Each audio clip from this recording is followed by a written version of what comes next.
குரு வணக்கத்துடன் என்னோட கிளாஸ் நம்ம ஸ்டார்ட் பண்ணலாம். யூனிட் 2ல வர்த்தகத்திலிருந்து பேரரசு வரை. இன்னையோட கிளாஸ் என்னன்னா கர்நாடக போர்கள். இந்த கர்நாடக போர்களை பார்க்கறதுக்கு முன்னாடி நம்ம லாஸ்ட் கிளாஸ்ல படிச்ச பிளாசி போர், பக்சார் போரை பார்த்துட்டு கர்நாடக போர் பார்த்துச்சிங்கன்னா உங்களுக்கு படிக்கிறதுக்கு ஈஸியாகவும் இருக்கும், அண்டர்ஸ்டாண்டும் பண்ண முடியும். ஓகே, பிளாசி போர் வந்து 1757 ஜூன் 23 நடந்துச்சு. பிளாசி போர், பிளாசின்னா என்ன அப்படின்னா வங்காளத்துல உள்ள ஒரு இடத்தோட பேரு தான் இந்த பிளாசி. யார் யாருக்கு இடையில இந்த போர் நடந்துச்சுன்னா சிராஜ் உத்தௌலாவுக்கும் ராபர்ட் கிளைவுக்கும் இடையில நடந்துச்சு. டைரக்டா போர் பண்ணாங்களா அப்படின்னா அப்படி கிடையாது. இந்த சிராஜ் உத்தௌலாவுக்கும் ராபர்ட் கிளைவுக்கும் ஆல்ரெடி பகை வந்து இருந்திருக்கும். அதை வந்து நம்ம ப்ரீவியஸ் கிளாஸ்ல படிச்சிருப்போம். நீங்க அந்த வீடியோ பார்த்தீங்கன்னா உங்களுக்கு ஃபுல்லா புரியும். ரைட், இப்போ நமக்கு இதுக்கு வந்துடலாம். சிராஜ் உத்தௌலா யாருன்னு பார்த்தோம்னா வங்காளத்தோட நவாப்பா இருப்பாரு. ராபர்ட் கிளைவ் ஆங்கில படை தளபதியா இருப்பாரு. இவங்க ரெண்டு பேர்த்துக்கு நடுவுல ஃபைட் வரும்போது ஆங்கிலேய படைத்தளபதியான ராபர்ட் கிளைவ் வந்து சிராஜ் உத்தௌலாவோட தளபதி இருப்பாங்க இல்லையா, அவரை கூப்பிட்டு ஒரு ஆஃபர் கொடுக்குறாரு. நீர் சிராஜ் உத்தௌலாவுக்கு சப்போர்ட் பண்ணாம எங்களுக்கு வந்து போர் நடக்கும் போது சப்போர்ட் பண்ணி எங்களை ஜெயிக்க வச்சுட்டேன்னா உனைய நாங்க வங்காளத்தோட நவாப்பா அரியணையில அமர்த்திடுவோம் அப்படின்னு உங்களை அரியணையில அமர்த்திடுவோம் சொல்றாரு. இதை நம்பின மீர் ஜாஃபர் என்ன பண்றாருன்னா, போர் நடக்கிற சமயத்துல இந்த பக்கம் சிராஜ் உத்தௌலா இருக்காரு, இந்த பக்கம் ராபர்ட் கிளைவ் இருக்காங்க. இவங்களுக்கு நடுவுல போர் ஸ்டார்ட் ஆயிடுச்சு. அந்த சமயத்துல மீர் ஜாஃபர் என்ன பண்றாரு, பின்வாங்கிடுறாரு. அந்த காரணத்தால என்ன பண்றாங்க, ஆங்கிலேயர்கள் ஜெயிச்சிடுறாங்க, சிராஜ் உத்தௌலா தோர்த்துறாரு. சிராஜ் உத்தௌலா அந்த படையிலேயே என்ன பண்ண, அந்த போர்ல கொல்லப்பட்டுறாரு. மீர் ஜாஃபரை இவங்க சொன்னபடி ஆங்கிலேயர்கள் என்ன பண்ணிடுறாங்க, வங்காள அரியணையில அமர்த்திடுறாங்க. இதுதான் பிளாசி போர். ரெண்டாவது பக்சார் போர். என்னன்னா பக்சார் போரும் பீகார்ல பக்சார்ன்ற இடத்துல 1764 நடந்துச்சு. யாருக்குன்னா இந்த மீர் ஜாஃபரோட மருமகனான இந்த மீர் காசிமுக்கும் ஹெக்டர் மன்றன்ற ஆங்கில படைத்தளபதிக்கு இடையில நடக்கும். மீர் காசிம் யாரை யாரெல்லாம் சப்போர்ட்டுக்கு வச்சிருப்பாருன்னா சுஜா உத்தௌலான்றவரையும் இரண்டா ஷா ஆலம், இவங்க 3 பேரும் சேர்ந்து கூட்டு சேர்ந்து ஹெக்டர் மன்ரோவை எதிர்க்கிறாங்க. ஆனாலும் ஹெக்டர் மன்ரோ ஜெயிக்கிறாரு. சரி, இந்த முடிவுல வந்து இந்த போர் முடிஞ்சிருச்சு, ஆங்கிலேயர்கள் ஜெயிச்சுட்டாங்க. இப்ப என்ன பண்றாங்கன்னா மீர் காசிமை பாக்குறாங்க. இவனை நம்ம கொண்டு வந்து அரியணையில, வங்காளத்தோட அரியணையில உட்கார வச்சோம். ஆனாலும் இந்த மீர் ஜாஃபர், மீர் காசிமை கம்பேர் பண்ணும்போது மீர் ஜாஃபர் வந்து பெட்டர் ஆப்ஷன் அவங்களுக்கு தெரியுது. ஸோ என்ன செய்யறாங்க, திரும்பியும் மீர் ஜாஃபரையே வங்காளத்தோட அரியணையில அமர்த்திடுறாங்க. மீர் ஜாஃபர் இறந்த பின்னாடி அவங்களோட மகன் நிஜாம் உத்தௌலா வங்காளத்தோட நவாப் ஆகுறாரு. பக்சார் போரை வந்து முடிவுக்கு கொண்டு வரணும்னா என்ன பண்ணுவாங்க, வழக்கம் போல ஒரு உடன்படிக்கையை போட்டு அந்த உடன்படிக்கை மூலம் தான் போரெல்லாம் முடிவுக்கு கொண்டு வர்றாங்க. அதன்படி போட்ட உடன்படிக்கை தான் 1765 பிப்ரவரி 20 அலகாபாத் உடன்படிக்கை. அதை போட்டு பக்சார் போரை முடிவுக்கு கொண்டு வந்துட்டாங்க. இன்னைக்கு டே 3யோட கிளாஸ் கர்நாடக போர் நம்ம ஸ்டார்ட் பண்ணிடலாம். கர்நாடக போர்கள் என்னன்னா, மற்ற 2 போருமே ஆங்கிலேயர்களுக்கும் நவாப்புகளுக்குமான சண்டை நடந்தது இல்லையா. இந்த கர்நாடக போர் மட்டும் இந்த ஆங்கிலேயர்கள் அவங்கெல்லாம் கிடையாம நம்ம நாட்டுக்குள்ளே உள்ளவங்களுக்குள்ள நடந்த சண்டை தான் இந்த கர்நாடக போர். நம்ம நாட்டுக்குள்ள உள்ள சண்டை நடந்துச்சானா ஆமா. இந்த கர்நாடகத்தை ஆளுவாங்க இல்லையா, அவங்களுக்கு பேரு தான் நவாப்பு. வங்காளத்துல நம்ம படிச்சிருப்போம், வங்காள நவாப்புன்னு படிச்சோம் இல்லையா. அதே போல கர்நாடகத்துல கர்நாடக நவாப்பா இருந்தாங்க. அந்த பதவிக்கு வாரிசுரிமை போட்டி வந்து நடந்துச்சு. அந்த போட்டிக்குல இப்போ ஒரு அரசர் இருந்தாருன்னா அந்த அரசருக்கு ஒரு 3 இல்ல 4 பிள்ளைகள் இருந்துச்சுன்னா அதுல மூத்த மகனுக்கு தான் அந்த அரசருக்கு அடுத்து அரியணையில அமர்ற தகுதி வந்து அவங்களுக்கு தான் இருக்கும். அந்த மாதிரி வாரிசு நீயா நானா, அடுத்த வாரிசு யாரு, அந்த மாதிரி ஒரு சண்டை நடக்கிறப்ப கர்நாடக நவாப்புன்ற பதவிக்கான அந்த வாரிசுரிமை போட்டி நடக்குது. யாருக்கு, கர்நாடக நவாப்புக்கு. இதுல ஆங்கிலேயர்கள் வந்து உள்ள வர்றாங்க. பிரெஞ்சுக்காரர்கள் வர்றாங்க. ஏன்ப்பா எங்களுக்குள்ள நடந்த சண்டையை நாங்களே பார்த்துக்குவோமே, நீங்க ஏன் உள்ள வர்றீங்க அப்படின்னா அங்கதான் வந்து ட்விஸ்டே இருக்கு. அவங்க உள்ள வந்தாங்கன்னா அவங்களுக்கு வேண்டியது இப்ப யாரு சப்போர்ட் பண்ணி, ஆங்கிலேயர்கள் ஒருத்தருக்கு இருக்காங்க, பிரெஞ்சுக்காரர் ஒரு நவாப்புக்கு சப்போர்ட் பண்றாங்க. இப்போ சப்போஸ் ஆங்கிலேயர்கள் ஜெயிச்சுட்டாருன்னா நான் தானே உனக்கு சப்போர்ட் பண்ணி ஜெயிக்க வச்சோம். ஸோ நம்ம வந்து ஒரு ஒப்பந்தம் போட்டுக்கலாம், நீ இதெல்லாம் எனக்கு கொடுன்னு ஒரு ஃபேவர் கிடைக்கும் இல்லையா. அவங்கள்ட்ட இருந்து. அதை வாங்குறது தான் ஆக்சுவலாக யூஸ் பண்ணிக்கிறது தான் இந்த ஆங்கிலேயர்கள் பிரெஞ்சுக்காரர்களா இந்த சந்தர்ப்பத்தை வந்து யூஸ் பண்ணி அவங்களுக்கு வேண்டியதை எடுத்துக்கிட்டாங்க. அதுக்கு தான் அவங்க ஆதரவு கொடுத்தாங்க. மற்றபடி நம்ம நவாப்புகளுக்கு சண்டை நடந்துருச்சு அவங்கள சேர்த்து வைப்போம் அந்த எண்ணம்லாம் கிடையாது. ஓகேவா? ஆங்கிலேயர்களும் சரி பிரெஞ்சுக்காரர்களும் சரி. ரைட்டு. இன்னொரு டவுட் உங்களுக்கு இந்த இடத்துல வரலாம். ஆனா ஐரோப்பாயில இருந்து ஒரு 5 பேர் படிச்சோமே வந்தாங்கன்னு, இதுல என்ன ஆங்கிலேயர்கள் பிரெஞ்சுக்காரர்கள் மட்டும் ஏன் அதை சப்போர்ட் பண்ணாங்க, மற்றவங்களாம் ஏன் பண்ணல? Very good question. இதுக்கான ஆன்சர் என்னன்னா, ஆங்கிலேயரும் பிரெஞ்சுக்காரர்களும் இங்க வந்து எதிரெதிர் துருவம் கிடையாது. அவங்க ஐரோப்பியா கண்டத்துல இருக்கும் போதே அவங்க என்ன பண்ணுவாங்க, எதிரெதிர் துருவங்க தான், ஆப்போசிட்டா சண்டை போட்டுக்கிட்டு இருந்தாங்க தான். ஸோ அங்கேயும் அப்படிதான் சண்டை போட்டுக்கிட்டு இருந்தாங்க. இங்க வந்து நீ பெரிய ஆளா நான் பெரிய ஆளா அப்படின்ற சண்டை கண்டினியூ ஆயிட்டு இருந்துச்சு நம்ம இந்தியாவில். ஓகேவா? சரி, ரைட். இப்போ முதல் கர்நாடக போர் ஸ்டார்ட் ஆயிடுச்சு. முதல் கர்நாடக போர் எப்போ ஸ்டார்ட் ஆச்சுன்னா 1746 இருந்து 48 வரையும் நடந்துச்சு. எந்த இடம் அப்படின்னு பார்த்தா அடையாறுன்ற இடத்துல நடந்தனால இது பேரு அடையாறு போர்.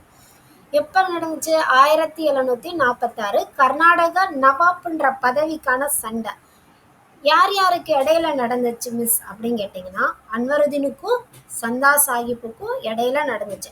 அன்வருதீன்றவரும் ஒரு நவாப்பு தான், சந்தா சாஹிப்ன்றவரும் ஒரு கர்நாடக நவாப்பு தான். இவங்க 2 பேத்துல யாருன்ற கொஸ்டின் மார்க் வர்றப்பதான் சண்டையே வருது. ஓகேவா? இதுல அன்வருதீனுக்கு ஆங்கிலேயர்கள் வந்து சப்போர்ட் பண்றாங்க, சந்தா சாஹிப்புக்கு பிரெஞ்சுக்காரர்கள் சப்போர்ட் பண்றாங்க. சரி, ரைட்டு. இப்போ சண்டை நடக்க போது போருக்கு எல்லாம் ரெடி ஆயிட்டாங்க. ஆங்கிலேயர்கள் யாரோட தலைமையில உள்ள போறாங்கன்னா, மாபூஸ்கானோட தலைமையில அன்வருதீனுக்கு சப்போர்ட் பண்றாங்க. பிரெஞ்சுக்காரர்கள் யாரோட தலைமையிலன்னா, கேப்டன் பாரடைஸ்ன்றவரோட தலைமையில சந்தா சாஹிப்புக்கு சப்போர்ட் பண்றாங்க. கடைசியில பார்த்தா பிரெஞ்சு என்ன செஞ்சுட்டாங்க, ஜெயிச்சுட்டாங்க. பிரெஞ்சு ஜெயிச்சுட்டாங்க, சந்தா சாஹிப்புக்கு சப்போர்ட் பண்ண ஆரம்பிச்சிருவாங்க இல்லையா? பிரெஞ்சு ஜெயிச்சுட்டாங்க.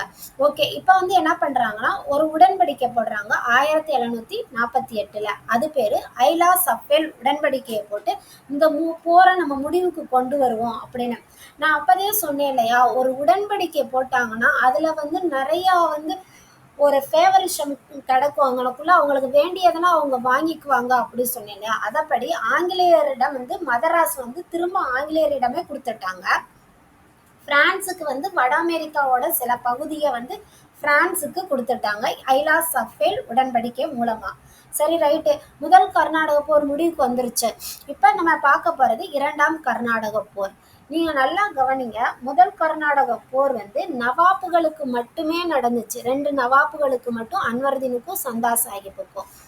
இரண்டாம் கர்நாடக போர் வந்து 2 பேருக்கும், கர்நாடக நவாப்புக்கும் ஹைதராபாத்தோட நிசாமுக்கும். ஹைதராபாத் ஒரு இது இருக்கு இல்லையா நம்ம நாட்டுல. ஸோ ஹைதராபாத்ல நிசாம் ஆட்சி பண்ணுவாங்க. அவங்களுக்கும் நவாப்புக்கும் நிசாமுக்கும் இடையேயான பதவி சண்டை தான் என்ன பண்றாங்க, இந்த இரண்டாம் கர்நாடக போர். நல்லா கவனிங்க. முதல் கர்நாடக போர் வந்து நவாப்புகளுக்கு இடையேயான சண்டை. இரண்டாம் கர்நாடக போர் நவாப்புக்கும் நிசாமுகளுக்கும் இடையான சண்டை. இந்த சைடு பாருங்களேன், லெஃப்ட் சைடு பாருங்களேன், அன்வருதீன் சந்தா சாஹிப். லாஸ்ட் இதுல நம்ம பார்த்தோம் இல்லையா, முதல் கர்நாடக போர்ல ஆங்கிலேயர்கள் ஆதரவு தந்தாங்க அன்வருதீனுக்கு, பிரெஞ்சுக்காரர்கள் சந்தா சாஹிப். ரைட். இந்த பக்கம் ரெடி ஆயிடுச்சு லெஃப்ட் ஹேண்ட் சைடு. இப்போ ரைட் ஹேண்ட் சைடு பாருங்களேன், ஹைதராபாத் நிசாம்ல 2 பேருக்கு சண்டை நடக்குது. ஒருத்தவங்க நாசிர் ஜங்கு, முசாஃபர் ஜங்கு. ஆங்கிலேயர் ஒருத்தருக்கும் பிரெஞ்சுக்காரர் ஒருத்தருக்கும் ஆதரவு தர்றாங்க. இது வந்து நீங்க ஒரு 8th ஸ்டாண்டர்ட்னால கொஞ்சம் அண்டர்ஸ்டாண்ட் பண்ண உங்களுக்கு கஷ்டமா இருந்துச்சுன்னா, இப்ப பாருங்களேன், ஒரே கிளாஸ்க்குள்ள வந்து லீடர் பாருங்களேன், இப்படி வச்சு படிங்களேன். ஒரு கிளாஸ்க்குள்ள நடக்கிற லீடர் தான் இந்த முதல் கர்நாடக போர்னு வச்சுக்கோங்களேன். ஏ கிளாஸ்ல மட்டும் நடந்துச்சுன்னா அன்வருதீன் சந்தா சாஹிப். அப்படி பாருங்க. இப்ப வந்து பக்கத்து கிளாஸ் ஹைதராபாத் நிசாமுக்கும் சேர்ந்து சண்டை நடக்குது. அப்படி நீங்க உங்களுக்கு எப்படி அண்டர்ஸ்டாண்ட் பண்ணி படிக்க ஈஸியா இருக்கும்னு புரிஞ்சு படிங்க. ஓகேவா? இவன் நமக்குள்ளேயே ஆன சண்டை தான் முதல் கர்நாடக போர். நமக்கு அடுத்து இன்னொரு பக்கத்துல உள்ளவங்க கூட போட போற சண்டை தான் இரண்டாம் கர்நாடக போர். நவாபுக்கும் நிசாமுக்கும் நடுவுல நடக்கிற சண்டை இரண்டாம் கர்நாடக போர். இதுல ஆங்கிலேயர்கள் அன்வருதீனுக்கும் நாசிர் ஜங்குக்கும் சப்போர்ட் பண்றாங்க. பிரெஞ்சுக்காரர்கள் சந்தா சாஹிப்புக்கும் முசாஃபர் ஜங்குக்கும் சப்போர்ட் பண்றாங்க. ரைட். இப்ப எந்த இடத்துல இரண்டாம் கர்நாடக போர் நடந்துச்சுன்னு பார்ப்போம். இதுல 2 இடத்துல நடந்திருக்கும் இரண்டாம் கர்நாடக போர் மட்டும். பீரியடே பாருங்களேன், 1749 இருந்து 54 வரை நடந்திருக்கு. இப்போ ஃபர்ஸ்ட் ஆம்பூர்ன்ற இடத்துல நடந்தனால ஆம்பூர் போர் 1749 ஆகஸ்ட் 3ல. ரைட். இப்ப ஆங்கிலேயர் யார் யாருக்கு சப்போர்ட் பண்றாங்க நம்ம பார்த்தாச்சு. அன்வருதீனுக்கும் நாசிர் ஜங்குக்கும் ஆங்கிலேயர்கள் சப்போர்ட் பண்றாங்க. சந்தா சாஹிபுக்கும் முஜாஃபர் சங்குக்கும் பிரெஞ்சுக்காரர்கள் ஆதரவு தர்றாங்க. இப்ப 2 பேருக்கும் நடக்கிற சண்டையில பிரெஞ்சு வந்து ஜெயிச்சிடுறாங்க. பிரெஞ்சு யாரோட தலைமையில உள்ள போறாங்கன்னா கவர்னர் டியூப்ளேன்றவரோட தலைமையில தான் பிரெஞ்சு வந்து ஆதரவு கொடுக்குறாங்க. அப்ப வந்து ஆங்கிலேயர்கள் தோத்தனால பிரெஞ்சுக்காரர்கள் ஜெயிச்சிருவாங்க.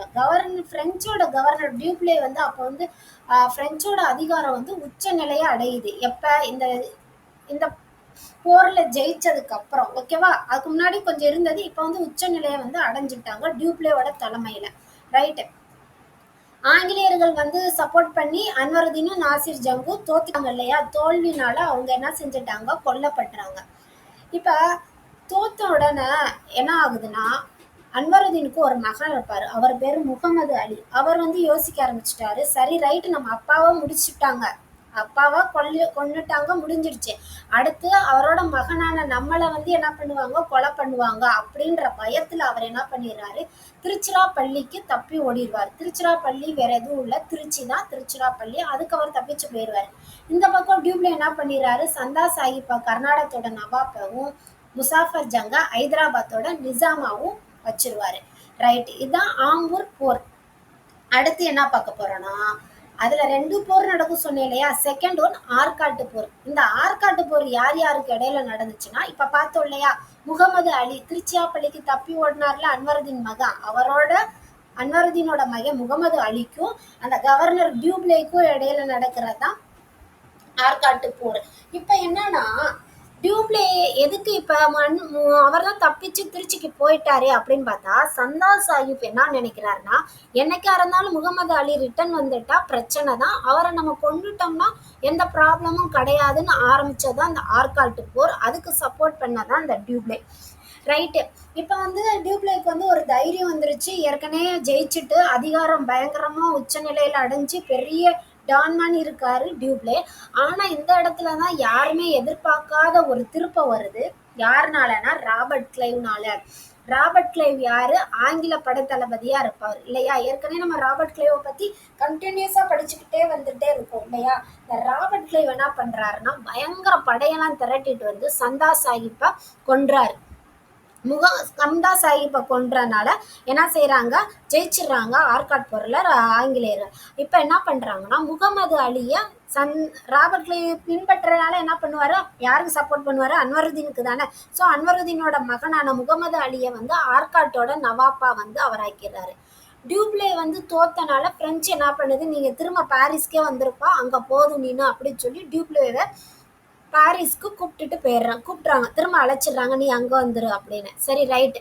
இப்ப ஆற்காட்டு போற முடிவுக்கு கொண்டு வரணும். 1755 என்ன சொன்னேன், ஒரு உடன்படிக்கை மூலமா தான் போற முடிவுக்கு கொண்டு வருவாங்கன்னு. அதன்படி போட்ட உடன்படிக்கை தான் பாண்டிச்சேரி உடன்படிக்கை 1755. அப்ப பிரெஞ்சு ஆளுநர் கோதேயும் இருப்பாரு. இவர் தான் டியூப்ளே தான் பாரிஸ்க்கு போயிட்டாரு. அவருக்கு பதிலாக புதுசா வந்த ஒரு பேர் என்னது, கோதேயு. அவருக்கும் ஆங்கிலேயர்களுக்குமான ஒரு உடன்படிக்கை போட்டு, அந்த உடன்படிக்கை பாண்டிச்சேரி உடன்படிக்கையின் மூலமா இவங்க 2 பேரும் என்ன செய்யறாங்க, இரண்டாம் கர்நாடக போற முடிவுக்கு கொண்டு வந்துடுறாங்க. இவ்வளவுதான் இரண்டாம் கர்நாடக போர். சரி ரைட். இப்ப மூன்றாம் கர்நாடக போர். இது எங்க நடந்துச்சுன்னு பார்த்தோம்னா, மூன்றாம் கர்நாடக போர் 1756 இருந்து 63 வரையும் நடந்துச்சு. ரைட். இந்த போர் நடக்கிறதுக்கு காரணம் என்னன்னா, அப்ப ஐரோப்பாவில் ஒரு 7 ஆண்டு போர் நடந்துகிட்டு இருந்துச்சு. அதோட காரணத்தோட விளைவாதான் நமக்கு இங்க மூன்றாம் கர்நாடக போர் வந்துச்சு.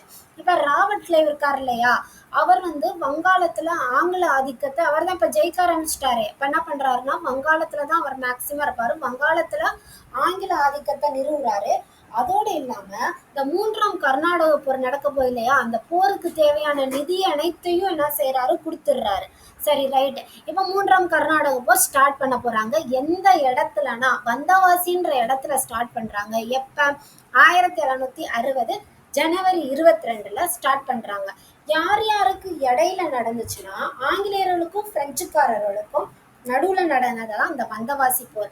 ஆங்கிலேயர்ல ஜெனரல் அயர்குட்டுன்றவரும் பிரெஞ்சுக்காரர்கள்ல கவுண்டிலாலின்றவரும் என்ன பண்றாங்க, வந்தவாசி போர்ல வர்றாங்க. இதுல ஆங்கிலேயர்கள் தலைமையிலான ஜெனரல் அயர்குட் ஜெயிச்சிடுறாரு. ஆங்கிலேயர்கள் வெற்றி பெற்றாங்க. பிரெஞ்சுக்காரர்கள் படுதோல்வி அடைஞ்சிடறாங்க. தோல்வி இல்ல, படுதோல்வி அடைஞ்சிடறாங்க. அதனால என்ன ஆயிருது, முடிஞ்சிருது. பிரெஞ்சோட ஆதிக்கம் அந்த இடத்துக்கு கொஞ்சம் முடிவுக்கு கொண்டு வரப்படுது. இந்த இடத்துல என்ன பண்றாங்க, பாரிஸ் உடன்படிக்கைன்னு ஒரு உடன்படிக்கையை 1763 போட்டு 3ஆம் கர்நாடக போரை முடிவுக்கு கொண்டு வர்றாங்க. இனிமே என் விஷயத்துல நீ தலையிடாத, இதுல நான் வர மாட்டேன், என்னென்ன வேணும்ன்றத அவங்க முடிவு பண்ணி கொண்டு வந்துட்டாங்க. இந்த இடத்துல இருந்து பிரெஞ்சு ஆதிக்கம் இந்தியாவில் என்ன செஞ்சுட்டாங்க, முடிவுக்கு கொண்டு வந்துட்டாங்க. யாருனால, ஆங்கிலேயர்கள்னால. இவ்வளவுதான் கர்நாடக போர்கள். முதல் கர்நாடக போர், 2ஆம் கர்நாடக போர், 3ஆம் கர்நாடக போர். இந்த கர்நாடக போர்ல நம்ம இயர்ஸ் ரொம்ப முக்கியம். எந்த உடன்படிக்கை மூலம் நடந்ததுன்னு அதோட ரொம்ப முடியும். யார் யாருக்கு இடையே நடந்தது, இதையெல்லாம் நீங்க நோட்ஸ் எடுத்து வச்சுக்கோங்க, படிங்க, அண்டர்ஸ்டாண்ட் பண்ணிக்கோங்க, புரிஞ்சிடும். தேங்க்யூ, பாய்.